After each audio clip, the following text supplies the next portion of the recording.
Congratulations, you've worked through all the videos about the listening part of the exam and you've done all the exercises. So let's see what you now know about this part of the exam. We'll start with some easy questions for you. How long is the listening test? How much time does it take altogether?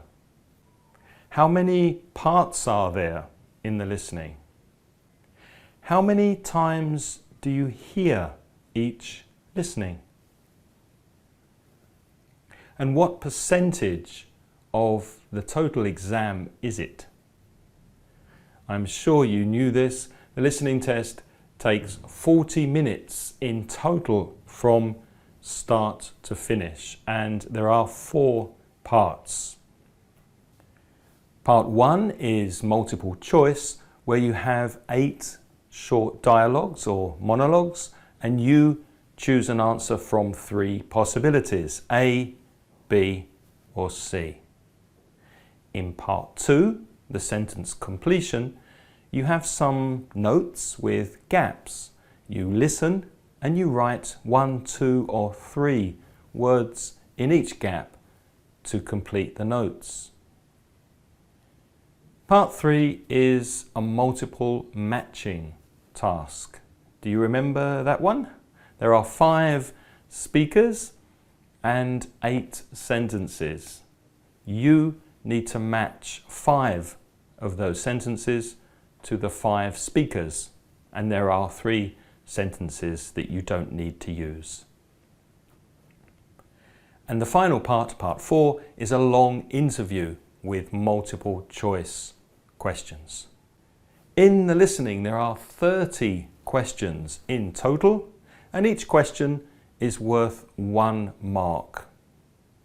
You hear each listening twice, and the listening paper represents 20% of the total exam. Let me give you some final tips for the listening to make sure you're ready for the full listening practice test that's coming up in lesson 28 of this course, and also that you're ready for the listening part of your B2 first exam. Firstly, make sure you read the instructions before the listening begins. Use the 45 seconds or 60 seconds that you have before the listening starts to predict what you're going to hear. Remember to listen for synonyms and similar vocabulary and expressions, because you will not hear exactly the same words that you read on your question paper. Watch out for those distractors. They're everywhere, so be careful and don't jump for an incorrect answer too quickly. We've practiced listening for distractors a lot, so you should now know that they will be there trying to distract you from the correct answer. Remember, you hear each part of the listening twice, so you can change your mind when you listen the second time.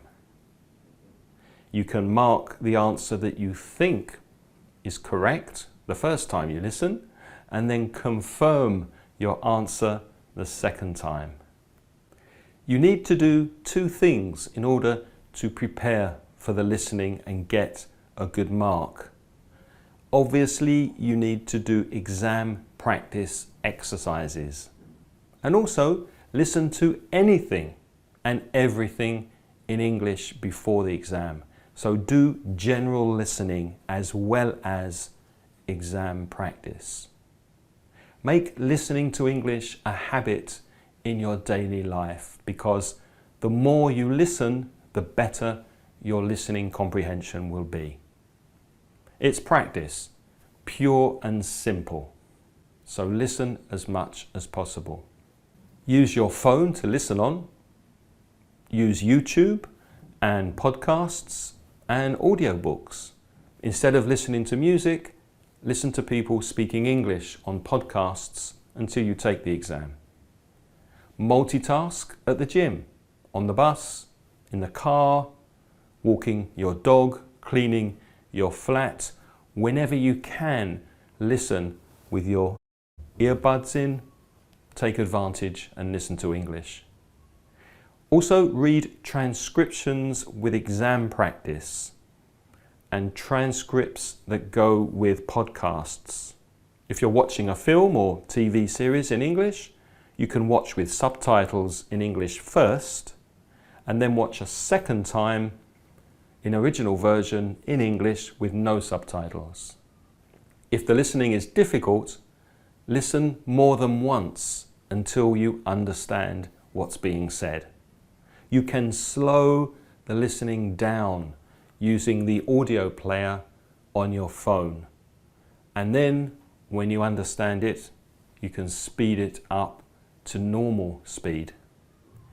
Be active while you listen and take notes. If you hear a nice expression or some interesting vocabulary, write it down. Read song lyrics and look up words you don't understand in a dictionary, and then write those words in your notebook and revise them from time to time. A good place to start with your general listening is with our podcast. You can find our podcast at inglespodcast.com or wherever you listen to your podcasts. Now let's see what you remember. Take the quiz for this lesson and check your answers when you've finished. In the next lesson, we'll look at the final choice in part 2 of the writing, how to write a review. How can you write an effective review and get a good mark? What's the best way to plan a review before you start writing it? You'll find out in the next video.